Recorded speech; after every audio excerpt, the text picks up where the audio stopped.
Hey guys, Aaron Cybertron Zhang here, and today I'm back with another episode of Road to Ranked, where I climb the Online Series 9 ladder and provide live commentary as I go. Today we're featuring yet another really fun team built by 2017 World Champion Ryota Otsubo.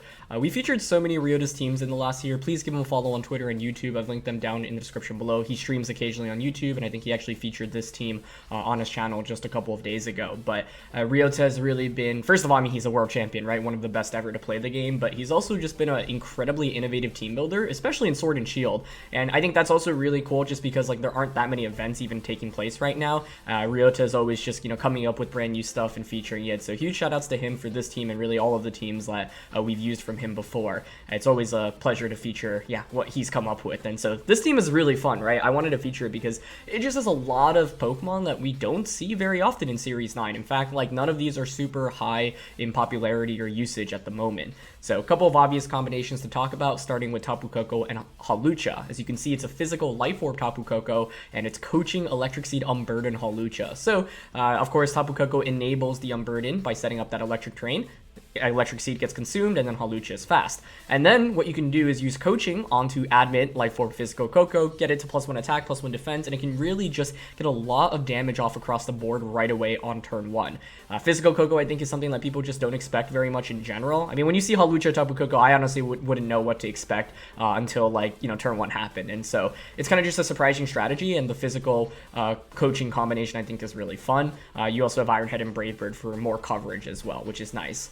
The other obvious duo on this team is Bronzong plus Regirock, kind of reminiscent of Bronzong plus Rhyperior in early VGC 2020, where you activate the weakness policy and really just try to pick up some big knockouts under Trick Room. Regirock's also been a Pokemon that's been trending upwards, towards the end of Series 7 and in Series 9, and I think it's still kind of underplayed, but has a lot of potential, especially because of Clear Body. So many physical attackers in the format struggle just because of the number of Intimidate users running around from Incineroar and Landorus, but Regirock can deal with it a little bit better.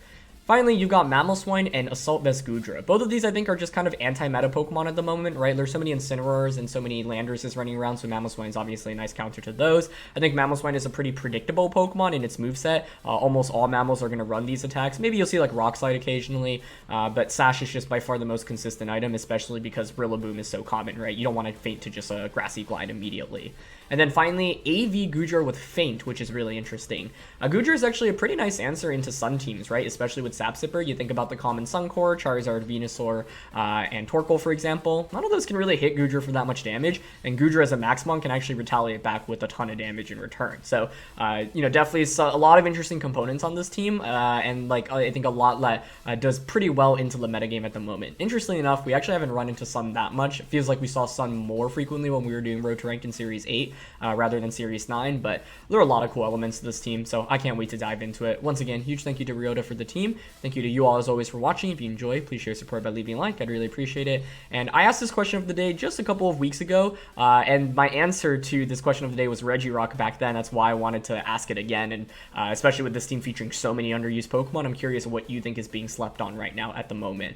Regirock would still be my answer, but this Goodra set, I didn't even think about Goodra until I saw this team, and I was like, wait, this actually, in theory, makes a lot of sense. So I think a lot of the Pokemon on this team would be a good answer to that question. Either way, let's get started for today's episode. All right, getting things kicked off with our first game of the day. What do we got here? Okay, a lot of scary offensive threats. Honestly, everything on my opponent's team is a decent max option, but have to worry about potential setup like Nasty Plot Rotom plus Togekiss with redirection, so that's one thing to watch out for. Boy, there's a lot we can do here. The fun thing with this team is that we have so many different modes, right? But I think the Bronzong here is definitely pretty weak into Cinderace and the Spectrier. It's if we get Trick Room up, Regirock's actually really, really good. I just think it's really difficult to guarantee Trick Room going up. So I'm thinking Hawlucha and Koko right away for this first game as our lead. AV Goodra is very good into Rotom. And Spectrier. I'm thinking we don't go the Trick Room route here just because my opponent has some decent Trick Room answers in my opinion. Just Cinderace, Spectrier, both of those are really big issues, and I don't have redirection here, right? So, and I don't have something that threatens both of those immediately with damage other than Koko. So I'm thinking we're going to go Hawlucha, Koko, Mamoswine, and Goodra in this game. It's a sad one for Regirock because Regirock on paper actually looks really, really good here, but the problem is that my opponent also has a lot of super effective damage into it, right? Whether it be from Landorus, from Rotom, Spectrier can Will-O-Wisp it, Cinderace can, you know, max and Steel Spike it, for example. And so Regirock doesn't feel super strong unless Trick Room were to go up. Now, if we could guarantee Trick Room up in this game, then I think Regirock would actually be the #1 Dynamax option to play towards. But the tricky thing here is without like Fake Out or without Redirection, it's hard to guarantee Trick Room up. We do have the Mentorb on the Bronzong, so like that actually would help against Taunt Spectrier, but I don't want to take that gamble.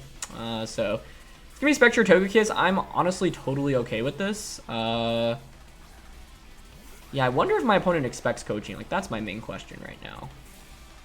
Togekiss switching out into Landorus here seems fairly obvious, right? So honestly, the play I'm thinking of turn 1 is going like coaching and targeting the Spectrier. Pretty easy to go like coaching into Tapu Koko, Max, and Lightning into the Spectrier. I'm down for that. Especially if like, you know, like Togekiss switches out into Lando. We would get intimidated, which isn't ideal, but it is what it is.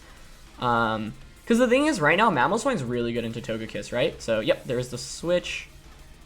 And, okay, it's going to go into Rillaboom. That's fine with me. It does change the terrain, so that's like a little bit scary. But at this point, right, the seed has been consumed, so Unburden's already activated. Coaching also gives us a defense boost, which is valuable. So I don't mind this too much unless my opponent suspects it's actually coaching plus physical Koko and goes for like a Will-O-Wisp onto us. Max Lightning also might just one-shot the Spectrier, so we'll see what Spectrier goes for. Now, this is Adamant Koko, so the Spectrier will probably outspeed us. We'll have to see how it's trained in terms of speed investment. It's just max attack, max speed Koko, but Adamant rather than Jolly. Okay, so they don't max, they don't go for Protect, so that's nice at least. We're gonna get the coaching off. And they go for Will-O-Wisp, but they target Hawlucha. Alright, beautiful. Yeah, that's the thing with this duo. I think like if you haven't seen this combination before, you just have no idea what to expect. This is so great for so many reasons because I also just get to change the terrain now, although this is probably gonna be Focus Sash Spectrier. Yeah. Okay. But Hawlucha has Taunt, right? So like this next turn I can just go for Taunt onto the Spectrier, max Airstream into the Rillaboom. Right now, my opponent has also brought 3 Pokemon that are super weak into, super weak into the Mamoswine. Now, it feels fairly likely that my opponent here is just gonna go for, Fake Out into Hawlucha, Will-O-Wisp on Spectrier into Koko. Do I really care about getting burnt though? Like, I don't even think it's that bad. So, like, I'm down to just coaching Koko here and Airstream into Rillaboom. I guess I get a Taunted Spectrier in case Rillaboom switches out here. That might have been better, actually. Yeah, I think I like that more. But that was a pretty good turn 1 for us, right? Although, even if we got burnt, yeah, they did switch out Rillaboom. Lander is here? Okay, it's going to be Rotom. Well, that's a good switch for them.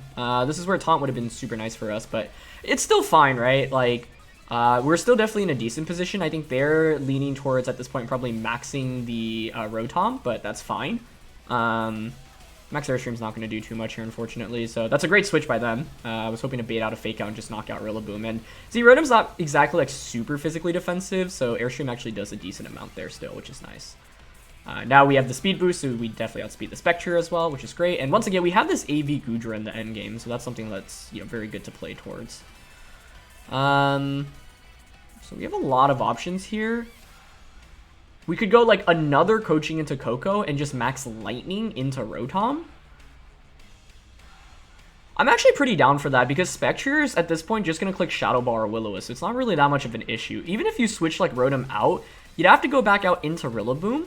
And like, yeah, Rillaboom's not exactly going to take this super well. Plus we changed the terrain, which means you can't Grassy Glide anymore.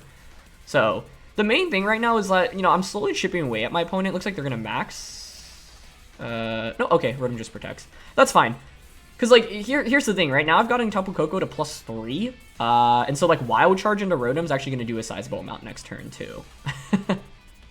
Plus, we're at +3 defense, so, like, we don't have to worry about, like, damage output from Rillaboom right now. It's a good protect from Rotom, but the thing is, I thought that was one of their better max options, so I'm happy to get that damage onto it, right? There's the Citrus Berry, probably just a Shadow Ball from Spectrier. I do wish right now we had, like, any attack to just KO the Spectrier, because, yeah, Shadow Ball's going to come out. It's pretty good damage, actually. Another one will KO. So this next turn is interesting, right? Like, do you stay in with Rotom, or do you switch out into Rillaboom, for example? The Rillaboom switch out actually seems like it makes a lot of sense here, so we could cover for that. Man, Hawlucha is just not very useful right now. I don't mind switching into Goodra, honestly. Yeah, I'm going to go into Goodra here and just go for a Iron Head onto the Spectrier, expecting Rotom to switch into Rillaboom. I guess Brave Bird's technically better because it covers for Spectrier switching out. Yeah, I'm down for that.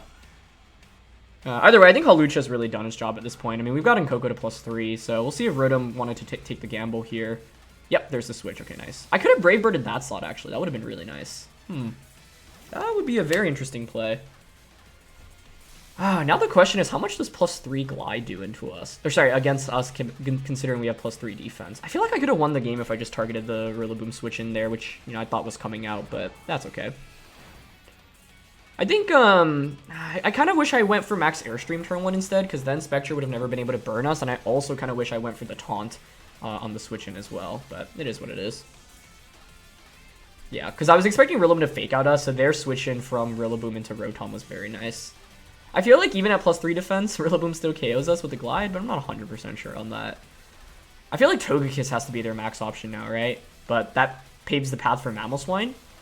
One thing we have to watch out for, though, is late game damage output, right? Yeah, so it is going to be a Kiss. So this is where having AB Goodra is kind of nice, right? This is +3 speed, too. I mean, I kind of expect Fake Out here. Kind of nervous about weakness policy, Togekiss. Like, I'm down to Flamethrower Rillaboom and Protect Koko here. Goodra would have been nice as a switch in into Grassy Glide, that's for sure. Hawlucha has done its job. It's pretty useless at this point. If we can take a Grassy Glide right now with the defense boosts, that would be huge. But I don't know. We don't have any bulk on this Tapu Koko, so I'm not really counting on it, especially if it's Miracle Seed or Grassy Seed Rillaboom. But I think you have to max Togekiss right now. I guess you could max Rillaboom and then you would ignore our ability, but like that doesn't seem super strong. And they don't max Togekiss. That is really interesting. Okay, maybe it's support Togekiss then. Yeah, they just go for Fake Out. That's fine. And we're faster than Togekiss with this Goodra as well. That's very nice. Look how much damage Flamethrower does there. Wow. And they just go for Dazzling. Perfect. All right, that was a really good turn for us, I'd say. So now this next turn is interesting because I could actually just withdraw Tapu Koko out to just bring it back in and reset the terrain for a Wild Charge. But at the same time, I'm kind of down to just knock out Rillaboom because we have Mamoswine to beat Togekiss in the endgame. Does Grassy Glide KO us? I really don't know. I really don't know. I'm definitely down to Flamethrower Rillaboom again. It's just whether or not it's worth switching Koko out into Hawlucha right now, but because we're burned, like, I think I'm down to just Thunder Punch Togekiss here. My only fear is if it's Policy Togekiss. Okay, so they are going to finally max, yeah. I guess not maxing last turn actually makes sense, right? Because, like, you don't expect to take that much damage on the Togekiss slot anyway, so you actually buy an extra turn, which is actually a really smart play. Okay. So even though we're Assault Vest, like, we're still not going to take a Starfall super well. In fact, it might still just KO us. We'll knock out the Rillaboom, but I still have to deal with Rotom in the back, and Mamoswine's walled really hard by Rotom, unfortunately. Here's Grassy Glide. Still enough to knock out Togekiss, or sorry, Tapu Koko, unfortunately, but that's fine. We'll knock out Rillaboom. This is definitely going to be a close finish. I think it's very big here whether or not we can survive a Starfall. I don't think we do, but I don't know. It's close. Oh, never mind. Okay, Goodra's really clutch. Wow. That's incredible. Okay. So that's nice, because with that, I can just bring out the Mamoswine. Now, this next turn is interesting. If you're my opponent, what would you do? I would protect the Rotom Wash and max Airstream into Goodra. That seems like a problem. To which I could switch Goodra out into Hawlucha. Sack that. But then they outspeed us. Oh, but we have Feint, but can we actually accomplish anything with that? Like, would Feint Icicle Crash Ice Shard be enough to knock out Rotom? I honestly don't think so. So alternatively, I can double up onto Togekiss. We can go Thunderbolt onto Togekiss and Icicle Crash onto it. Rotom might not protect here, but it just makes so much sense because you know I outspeed your Togekiss. So I'm just going to double up onto Kiss here. Let's see if they protect Rotom or not. This game is closer than it should have been, it feels like. Like, I feel like I had a pretty good advantage. Wow, they don't protect the Rotom, so Draco there onto it probably just would have won us the game. That's a little disappointing. But they miss Hydro Pump. And they max Flare into the Mamoswine. Wow, okay. Yeah, I mean, now we'll win the game for sure. I don't like that, though, right? Like, they made a really nice call, and if they hit that Hydro Pump, it'd be really close if they hit it. But I think they would most likely win. I mean, now I can just go for Draco Meteor. I expected Rotom to protect, because if I just went Draco Icicle Crash, the game was over. I could still miss Icicle Crash here, though. But this was not exactly the cleanest of games. Okay, they're going to max guard Togekiss, but man, Goodra really put in work here. Being able to outspeed, like, all of my opponent's Pokemon right now is so nice. Hey, but we missed Draco, okay. And they're going to hit Hydro. Alright, that feels like justice, honestly, so I can't even be mad. Okay. But to be honest, I don't think my opponent's Rotom can deal with Goodra.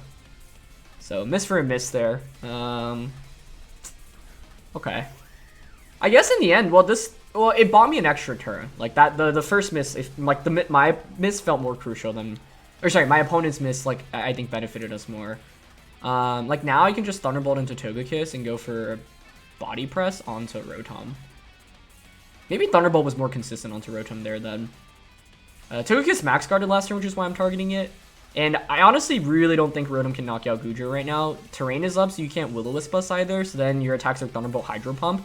With us having Assault Vest and the Sun being up, I don't think either of those KO. And Goodra will win the 1v1 against Rotom, so yeah. Either way, though, it was a really smart decision my opponent not to protect the Rotom. Like, if I just Draco'd into Rotom and it connected the first time around, then we would have had this wrapped up regardless, right? So, like, maybe I should have just doubled up onto it. I think Max Airstream would have been a stronger play rather than Max Flare for my opponent because it would have given them a speed boost, and us outspeeding right now is, like, what's giving us a really, really big advantage. Okay, so Body Press doesn't do much, but yeah, this Goodra is just outspeeding everything right now, which is so nice for us. So Togekiss goes down. But like I said, I think in this game I didn't utilize my Tapu Koko well enough. And T-Bolt's going to go into Hawlucha, but yeah, it's a 1v1. I guess the only question right now is whether or not I want to actually risk missing Draco Meteor, because 2 Thunderbolts should finish off the Rotom. But Rotom could always crit. What would you crit? Crit Thunderbolt? Chances of a crit are so slim. Right? Your odds of critting are slimmer than my odds of missing. Yeah. I really don't think Rotom's gonna KO us, to be honest. But if like, this gives them a crit chance, right? Whereas with Draco, even if we miss, they still have the crit as well. So I think it's just better to Draco. Because even if we miss, okay, they protect, yeah, that's fine. Even if we miss, like, if they don't crit, we get another chance anyway, right? Although, is Sun expiring soon? Because then they could go for the Hydro Pump win con. That's Terrain. I think Sun is still up, right? Yeah. For a couple turns. 2, if I remember? 3? Oh, it's 1. Never mind. Okay. Yeah, we still go for Draco here, because I don't think Hydro Pump or Thunderbolt KO us, respectively. Okay, and Draco hits. So, wow, what a first game to kick things off here. I definitely feel like I had the team advantage, but I didn't play the early game super. The turn 1 was great for us, right? But I kind of wish I airstreamed instead. I just wanted to cover for the option of it being offensive Spectrier. Like, if it was Life Orb offensive Spectrier, we max and we don't KO with airstream, and then they max Quake to KO us in return. That's actually really, really bad for us, right? And so I wanted a Lightning just to play it safe. The Will-O-Wisp going into Hawlucha was great, but turn 2, if I just went Taunt onto the Spectrier and airstream, we would have been in amazing shape going into turn 3. Because if the Koko doesn't get burnt in that game, like, we're just looking really, really solid. So that was really close. My opponent made the nice play of not protecting. Like, they protected the Rotom at the right times, right? Protect when I went for the Lightning into it, and then they didn't protect in this end game. So, yeah, I think, like, obviously a really, really big miss from the Hydro Pump there. Because if it doesn't miss, then the question is whether or not I could actually KO Togekiss the subsequent turn, and it would have been really close. Like, I'm not sure Thunderbolt would have actually done enough to finish off the job, and Body Press does, like, such insignificant damage in that point. So, yeah, like, And I think then Togekiss maybe just hangs on with the sliver of HP, and that's enough for my opponent. Now, I also think if they Airstreamed in that end game, they would have had it wrapped up. Because they, like, if they went Airstream Hydro Pump into Mamo instead of Flare, because it would have given them the speed boost. So, yeah, I definitely feel like I didn't... Like, I don't feel bad about how I played the early game, just because I think you do need to often respect, like, Life Orb offensive Spectrier, but the way the meta is trending nowadays, like, so many people are using a more defensive Spectrier, or not defensive, but just, like, Focus Sash, Will-O-Wisp, and so, yeah. Koko getting burnt, obviously, is not ideal, but it was that was definitely a really fun game to kick things off, and Goodra was absolutely phenomenal, so, yeah, definitely could have played a little bit better with my duo there, but in the end, yeah, it was a really exciting game, so let's get into this next match. All right, second game of the day. What do we got here? Oh gosh, Grapplot, Cradily.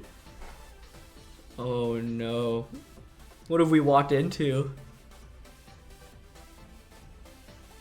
Okay, I'm really scared of both of those. Cradily, I expect Meteor Beam. Like, I feel like this is probably a Regirock Bronzong game. Mamoswine as well. I just don't know what Grapplot does. Like, the only time I'd even seen this Pokemon is I think we used it on, like, a Perish Song team maybe a year ago or so, but, like, I just don't know. What's really interesting, like, because, like, Koko doesn't feel super strong here, right? Especially into Metagross, but we do have coaching on this thing. So, like, using coaching to, like, even coach up Mamoswine is somewhat compelling to me, honestly. I mean, it definitely should be like a Bronzong Regirock combo. I just don't know when. Oh, also, they probably have Shadow Sneak Mimikyu into Weakness Policy Metagross, right?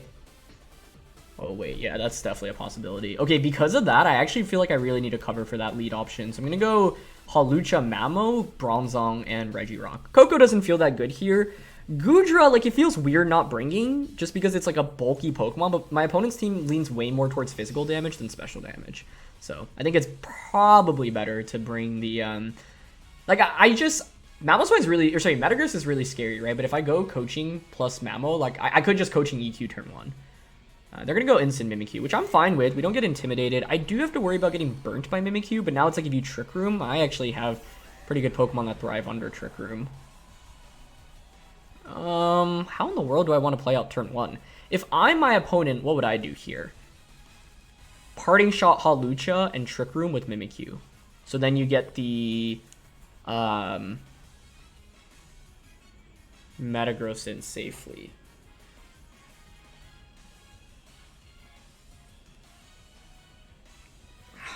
To which I could switch in both of these.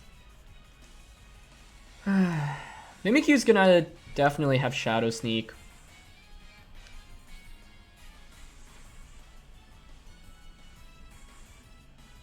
I don't know, I'm thinking just coaching EQ turn 1. I don't want to max Mamo yet. Yeah, there's Fake Out. Okay, they target Mamo. That's actually not too bad. I guess Mimikyu probably has Will-O-Wisp, though. That's part of the problem. I led the way I did because I had to cover, I think, for the potential potential Mimikyu Metagross lead. So, like, I could switch Hawlucha out into Bronzong right now. We'll survive a Flare Blitz, honestly. I mean, I could just stay in an Earthquake as well. If Incineroar parting shots, you take an Earthquake. So I'm down to switch out into Bronzong right now and Earthquake, yeah. The way we beat the Bronzong, or sorry, the Mimikyu plus Metagross combination is going for Iron Defenses. Fortunately, Regirock's not very good into that. Okay, they're just going to commit Parting Shot. It's probably Parting Shot and Will-O-Wisp, right? Which means then I'd actually just activate my opponent's policy for them, which isn't amazing. But if Mimikyu doesn't Will-O-Wisp here, hey, that's great. Maybe we outspeed Mimikyu if it's actually like max speed min too. If it has no bulk. Yeah, so there's Metagross coming out.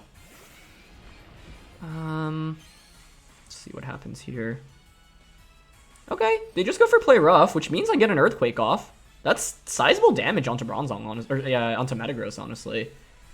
I'm going to activate a Weakness Policy here, unfortunately, but I actually don't think that's, like, terrible news for us, because look how much damage that was, right? We'll take that. My opponent's slowly burning their own turns of Trick Room, too. Play Rough, Trick Room. No Will-O-Wisp there is really intriguing to me because I don't think the Hawlucha was like a threat offensively at all. Okay. Now I'm worried about like Shadow Claw from Mimikyu, right? But this is a pretty good opportunity to at least go for a Iron Defense. I think Iron Defense and Protect here is fine. We have actually a bunch of different ways we could play this out because now we can actually position ourselves for a Regirock sweep. Yeah, I really like Iron Defense Protect here. And then what I can do is swap out Mamoswine. Mamoswine can still be a max option in this late game too, considering that my opponents revealed Metagross, Mimikyu, and Incineroar. Max Quake just does a ton of damage into all of those, right? Oh, it's really interesting they're not maxing Metagross here, but that's a smart play because they realize they've just taken so much damage at this point. Nice Shadow Sneak onto us too. 150 down to 102, that's a lot.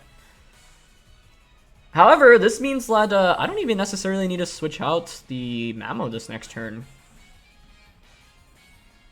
Yeah, a really good double up onto Bronzong there, but that's fine. Like, it doesn't make that much of a difference. Because the thing is, now +2 body press should KO your Metagross.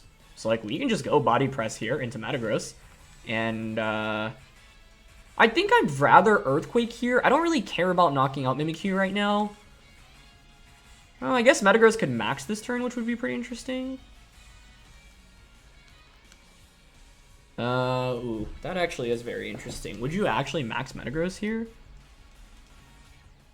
Because I think it's worth conserving, because I really don't think we need Hawlucha. Yeah, I think I'm down to body press Metagross and switch out into Hawlucha. If you max and you KO Hawlucha, great, I get a free switch in. If you don't, whatever. This just gives me 2 max options in the late game, in Hawlucha and in the... Sorry, not Hawlucha. In the Metagross and in the Mamoswine. Okay, Metagross protects, that's fine. Although it does feel bad, because I could have probably Ice Cold Crash there. Are they reversing Trick Room here? No, so they did have Will-O-Wisp this entire time. Okay.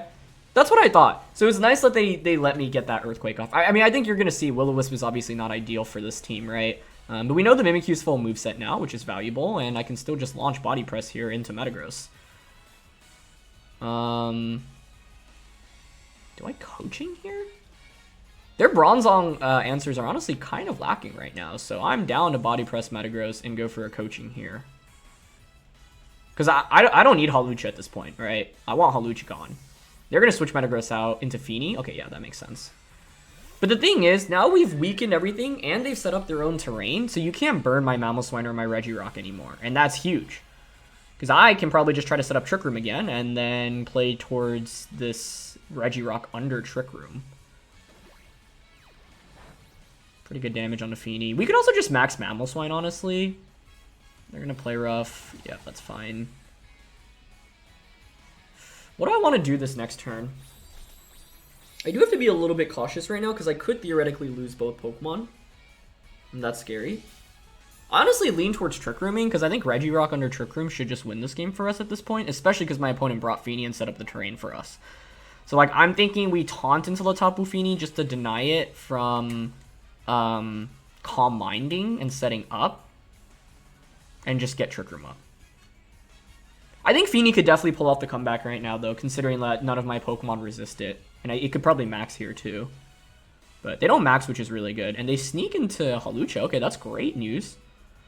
Because if we get Trick Room up, I think this is game over. Like, I think Regirock under Trick Room should win. Okay, they go for Muddy Water. This is perfect, because it gives me a free switch in as well. So as long as you don't crit my Bronzong, we're in fantastic shape, and they don't crit. Okay, beautiful. Accuracy drop's a little scary, but that's fine. Now we can get Regirock activated. Sick. So this is perfect. This is what we were angling for this entire game. Now the only thing we have to avoid, I think, is a Shadow Sneak crit onto the Bronzong. But now we get Regirock out.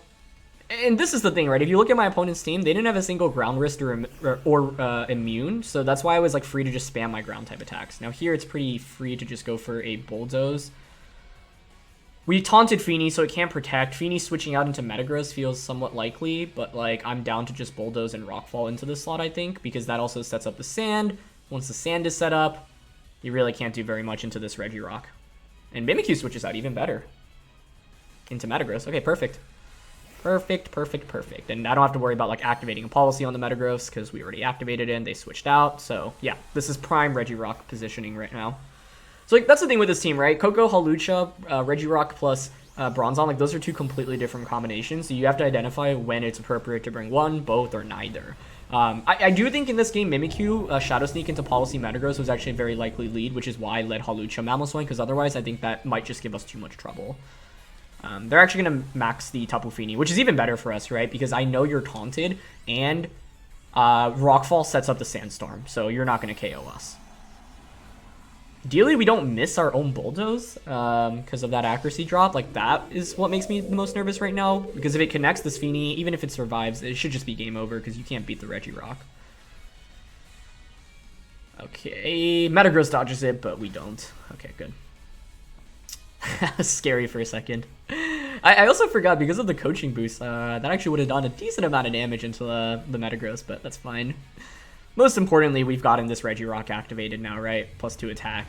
We get the sand up. Fini is taunted, so you can't even protect this next turn. And while we don't KO, this next turn, pretty easy to just go body press into the Metagross, Rockfall into Tapu Fini, right? So Metagross is my opponent's only switch into Rockfall, and that's, you know, scary, but not that scary right now. Geyser comes out, but yeah, with the Sandstorm up, that really doesn't do very much at all.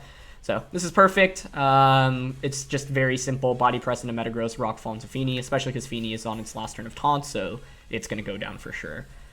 So Taunt is really valuable as a move, and we see it normally to just shut down, like, you know, Trick Room, for example, right? But in this position, hey, it's great that a Maxmon is taunted, because we can just completely obliterate it. So Body Press can come out here, Rockfall can come out here, and yeah, so far so good. This team is awesome, though. It's like, I don't even know what Pokemon to highlight, because at this point, we've already used almost all of them, right? I think all of the components are really, really interesting, and okay, that's kind of spicy. We do miss the Body Press. That would have ensured the game, because that would have KO'd, but I don't even think Metagross is that much of a threat right now, truth be told. Like, the scariest thing would be a crit Meteor Mash onto Regirock. I don't even know if that KOs. But you're definitely not KOing the Bronzong right now. So the misses have definitely not been amazing for us, just because, like, without the misses, like, this definitely would have just been a wrap if we KO'd the Metagross this turn, because that's just a double KO. They're going to go for Iron Head, no crit there, so yeah, we survive. Nice. Regirock's just so defensive, honestly. Those make things a little bit more interesting, but I think Mamoswine also just cleans up the game at this point with Earthquake, so not too much to worry about here. Yeah, there's still two turns of Trick Room to work with as well. We know the Mimikyu doesn't have Protect either, so I'm down to just Body Press the Metagross again and just go for a Rockfall here onto the Mimikyu. Yeah. I guess I could target Metagross, but Metagross is going to Protect here. Yeah, exactly. Yeah, so I'm fine with that. Mimikyu Shadow Sneak into Bronzong. Yep, makes sense.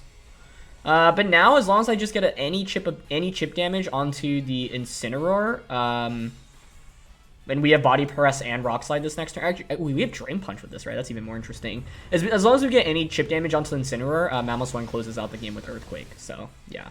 The misses have definitely made this a little bit scarier, but I think we've had a good enough advantage here where even though we've missed, like, it's fine.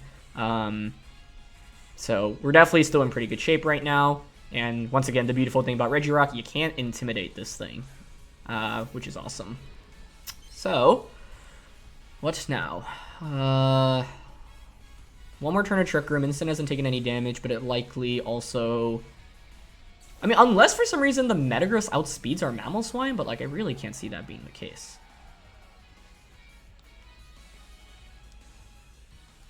Yeah, so... Oh, actually, Bulldoze will ensure that it won't outspeed us. Not that I think there ever is any, like, doubt that it would, but yeah, I'm down to just Bulldoze here. And Drain Punch into Metagross. I guess we could miss Bulldoze right now as you fake out Regirock. Yeah, that's a little scary. Oh my gosh. Okay, bunch more dodges there. Yep, they're gonna Iron Head. But they target the Bronzong. That is interesting. I feel like you had to go for the KO there. Maybe I should have just Body Pressed there, honestly.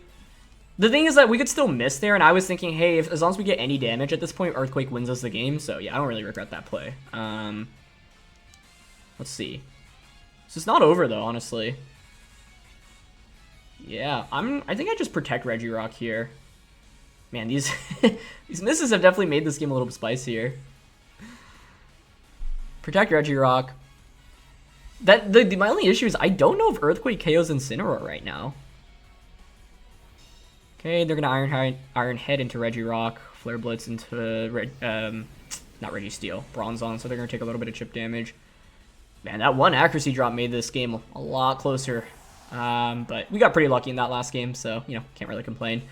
I think Earthquake should knock out Incineroar from that range, right? Neutral EQ.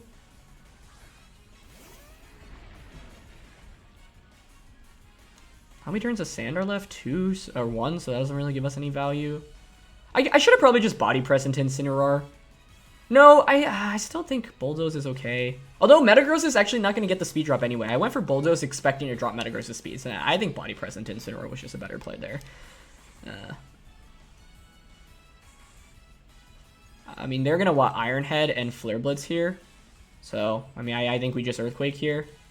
And I think we might as well go for a double protect on Regirock, because if we get it, we KO Metagross. And we actually get it, oh nice. Regirock wins against Incineroar. And they don't protect Metagross either, okay. I think EQ just picks up the double KO here, but let's see. I think they needed to protect Metagross there. Yeah, it does, okay. Yeah, so we were fine, regardless in the end here, but it was definitely, like, scarier than it needed to be, mainly because of the, well, I think Bronzong missed, like, 3 attacks total. Although, the ones on, I guess, the Metagross, well, actually, Bulldoze at +1 damage would actually do a sizable amount, but we could have just gone body press all those turns I clicked Bulldoze, so, yeah. Either way, I think that was a really interesting game. The main thing that was huge for us here was my opponent. Like, this is why when you use, like, a Trick Room team or a weakness policy setup, you have to be very careful about when you bring your sweeper out, right? Because my opponent didn't go for Will-O-Wisp onto Mamoswine that turn, and brought the Metagross out, meaning that I got a ton of damage off just with Earthquake immediately, and that forced my opponent to, like, not really want to max the Metagross, which makes a lot of sense, you know, given the position we were in. So that was really good for us, but I think the burns from both last game and this game, you know, can be really, really scary because this team does rely a lot more on physical damage than special damage. And so, you know, we have happened to run into 2 teams in a row with Will-O-Wisp, so I need to play a little bit more aware of potential burns. But I don't think I regret the Pokemon I brought in that game, because I really don't think Goodra was offering us very much at all, and I don't think Koko would have been very good, especially because Incineroar was definitely going to come out, and it's not like Hawlucha plus Koko does super well into my opponent's team. Now, we had Taunt on the Hawlucha, but Mimikyu almost always carries Mental Orb, so I didn't feel like there was worth taunting, just because like I figured it would have the Mental Orb there. So this definitely could have been a really different game if my opponent like didn't parting shot with the Incineroar and waited for me to KO it. Of course, they probably wanted to put on the pressure quicker, which makes a lot of sense. And if they Will-O-Wisp into Mamoswine, that could have played out very differently as well. Either way, though, I mean, Bronzong's kind of a really nice answer into Metagross, actually, but they did have Shadow Sneak Mimikyu, which, yeah, as you saw, did a sizable amount of damage. So definitely a really interesting set of games to start things off. So let's look for our next one. All right, third game of the day, and what do we got here? Togekiss, Glastrier, Porygon. Okay, so that core is really bulky. Kind of reminds me of Yuki's team with I think I also had a like a Mungus, Incin, Rotom, was it? It's probably support Togekiss, but I can't say that with 100% confidence. Now Ego's pretty scary here. Like I feel like we just play towards Regirock in this one. Just get the policy activated. My opponent doesn't actually have any fighting resists other than Togekiss, so we can knuckle away as well. So, like, I think Bronzong, Regirock, Mamo, or Musprings. Question is the 4th. Like, I could go Hawlucha, Koko, but it just, like... Mamo's actually so good here, too, right? Like, how could I not bring Mamo? What am I nervous about? Probably their Urshifu, if anything. I just don't know what they're going to lead. Also, does Hawlucha outspeed Electric with Unburden? It does. It's EV exactly to outspeed Electric. Okay, that's interesting. I'm kind of thinking Hawlucha Bronzong, honestly, because Bronzong's not really threatened by much here. Mamo, Regirock. I guess the only problem is if my opponent leads Urshifu into us. Regirock just looks so good here, though. I don't know. Part of me was thinking maybe we should have just gone Mamo plus the Hawlucha again. Once again, this like I think with Koko plus Hawlucha, you want to use it against like faster paced teams, but against slower, bulky teams, like Regirock's definitely the way to go. But Regirock has a very favorable matchup even into Trick Room here, so like yeah, P2 and Togekiss. Okay, I don't mind that. I don't mind that at all, actually. What do I want to do is the question. Mamo would have been pretty nice here as a lead, but like I don't mind this too much. I'm down to just coaching Iron Defense turn 1. Okay, maybe I should Trick Room actually. I'm down to Trick Room. Man, if I just like Bronzong Regirock, I feel like we'd be in really good shape. But yeah, I'm hoping to use the Hawlucha as bait here. Okay, this is what I'm nervous about. Max Togekiss, Max Flare, one-shotting Bronzong. Oh, that'd actually be a really big issue. Oh, but they're maxing the Duck. Okay. That is totally okay with me. Because you're not going to be Regirock with that.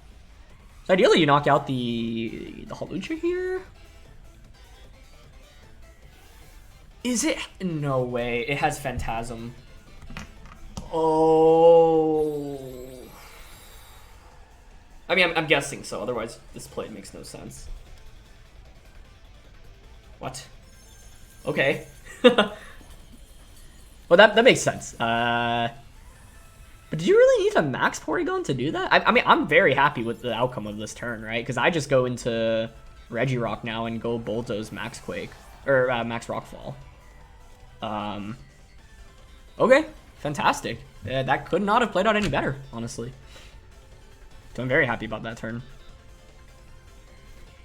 Togekiss can protect this next turn. I'm still down to go just coaching, or not coaching, Bulldoze Rockfall into Togekiss though, because they don't have a switching into it. Like, Regirock just is so good into my opponent's team. Their only switching is Urshifu, but that would still take a lot of damage. We want to change the weather here too.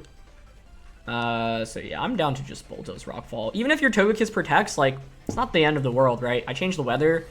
If Togekiss goes Helping Hand, sure.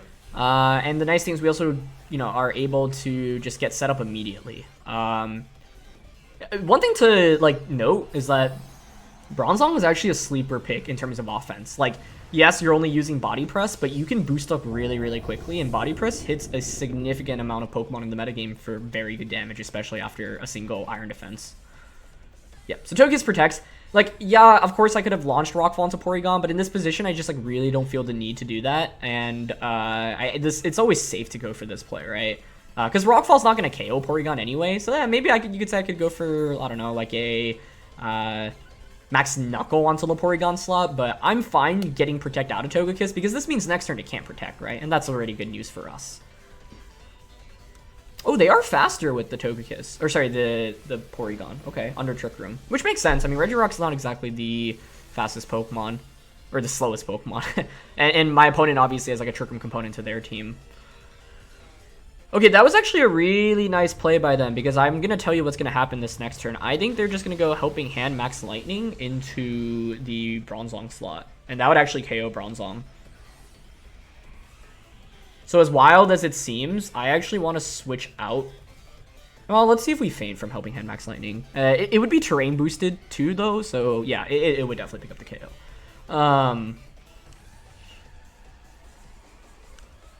I don't think Max Knuckle KOs this. I kind of want to do it, though. Also, we could just go +1 Body Press, like Knuckle into Porygon here. But I feel like Helping Hand Lightning is so obvious right now that I can just go for... but then Porygon outspeeds me under Trick Room. That's a little bit scary.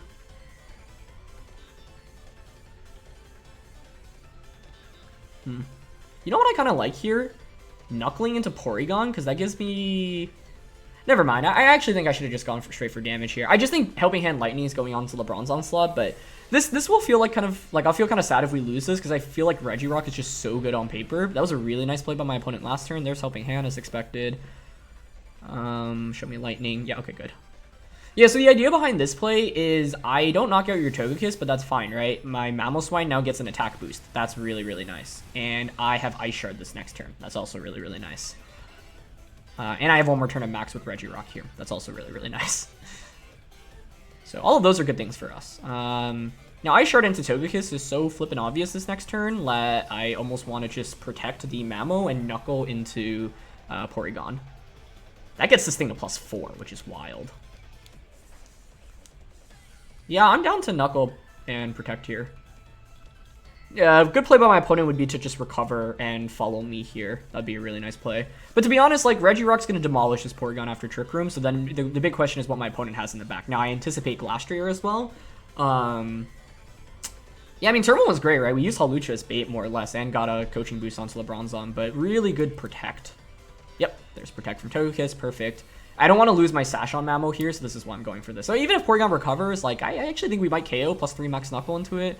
Even if it doesn't KO, though, that's fine. Wait. Were they trying to reverse Trick Room, or have we been speed tying this whole time? I also totally just realized why Porygon was outspeeding us. Like, I mean, Porygon's already pretty slow, but we also, you know, gave them a speed drop, whereas, like, you know, Regirock didn't give a speed drop, so, yeah. Either way, okay, I mean, I actually didn't need to protect the Mamoswine there then. Okay, Urshifu's the last one, that makes sense, yep. Or not the last one, but comes in. Okay, so this is good, because Sand's going to break a Sash on it. I don't even think you KO either of these, so very free to just Ice Shard into Togekiss right now, and just Drain Punch into Urshifu. I guess my only fear is if Togekiss actually has Ally Switch here, but then your Urshifu still takes a +2 Ice Shard. That's a lot of damage. Maybe I should have covered for Ally Switch, actually. I kind of like doubling up on a Togekiss more with Ice Shard Drain Punch here. That covers for Ally Switch. Your Togekiss protected last turn, so it also covers for a Switch. That may have been a better play, actually. But Urshifu's not one-shotting either of these Pokemon right now, I don't think. Unless you're banned to close combat. Even then, I don't know if it KOs. So, let's see. Okay. They go for Helping Hand, but I'm just going to pick up a double KO here. Maybe, should I have doubled up on an Urshifu? No, I don't like doubling up onto Urshifu because Togekiss are protected, and we know Urshifu's going to faint after sand damage and can't recover itself here, so yeah. It's Sash, but it's going to be a 2v1 in this endgame, and either of these plus Bronzong's pretty good into my opponent's team. Plus Regirock heals back a little bit too. Yeah, they're going to go close combat. Okay, onto Regirock. That's fine, because I have Sash Mamoswine here. My opponent can't beat Sash Mamoswine, and I got this Mamoswine to +2 attack.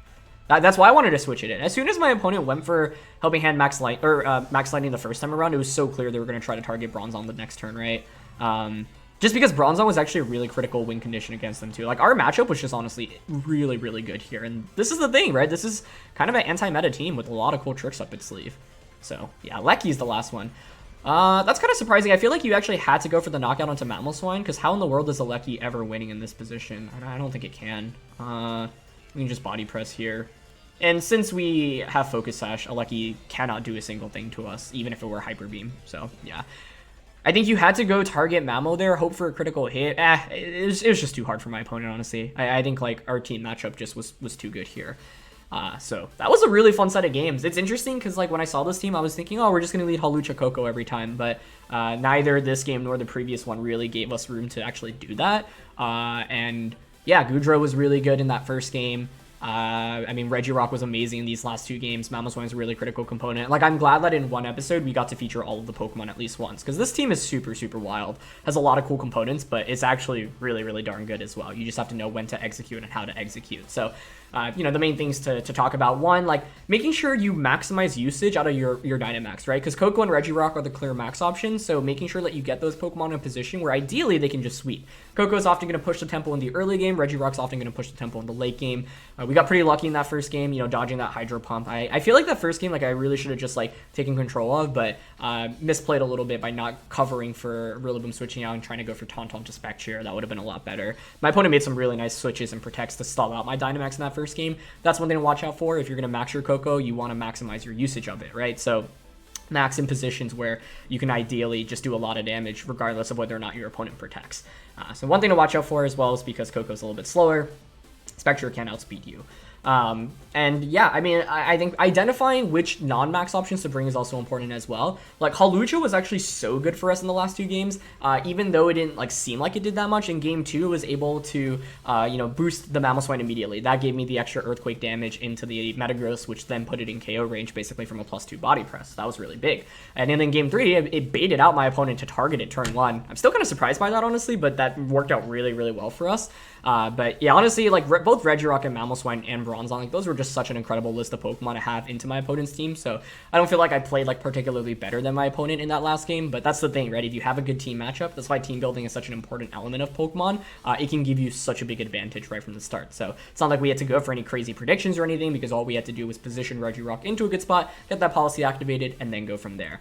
The Porygon being slower could have been scary because my opponent could have gone like Helping Hand Lightning, Helping Hand Hailstorm, and a Regirock, but to be honest, like Porygon just doesn't do that much damage, and then Regirock would have set up the sand, so I don't think it really was that much of an issue. Either way though, this was a really fun set of games, so thank you once again to Ryota for the team. Check them out, linked in the description below. Thank you to you all as always for watching. If you enjoyed, please show your support by leaving a like. Don't forget to answer the question of the day, and I'll see you all next time. Alright, peace.